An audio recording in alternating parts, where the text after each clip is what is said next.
Just to add to the already ridiculously long list of stupid things banned by ISIS, bird genitals. Well, not exactly, but senior Islamic State clerics have issued an order of decree banning the breeding of birds like pigeons. Get this, because the sight of the bird's genitals as they fly overhead is apparently very offensive to Islam.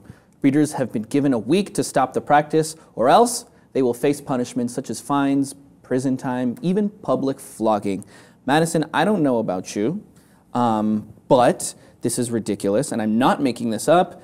That is the actual copy of the decree which was passed around, warning people that they have a week to stop. Now, look, again, I don't know about you, but looking up, I've never really noticed bird genitals at all, and nor have I ever found them offensive, even if I did see them. So, can you just explain to me what on earth is behind their rationale when it comes to these kinds of things? Because I can't even start to think of a good reason why you would find an animal's butt flying over, which you can't see anyway because it's covered in feathers. Why is that offensive to your religion?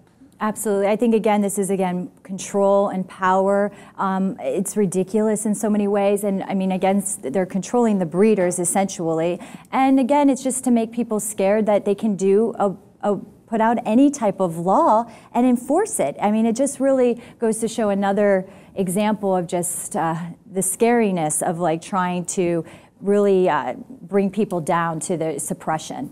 Yeah, I mean, we've talked a lot about things that they've banned here on the lip. For example, things like skinny jeans for men too, because they reveal the curvature of your body.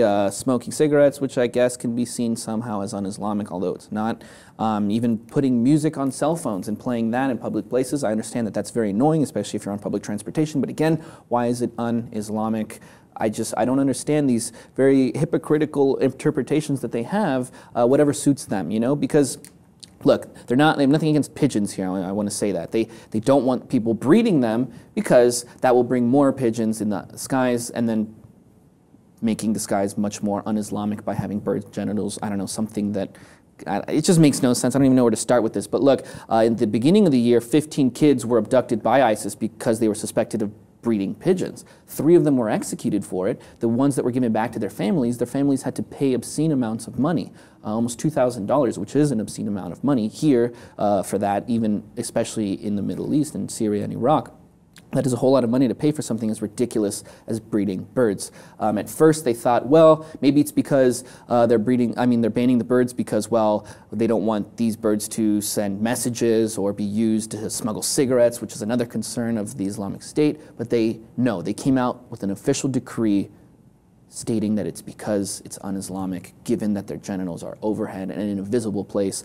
Have you at home ever seen a bird's genitals? I never thought I would ever say those words, but I just did. Let us know in the comments below how ridiculous you find this. I find it unbelievably retarded. Please comment, and if you haven't already, subscribe to the Lip TV for more.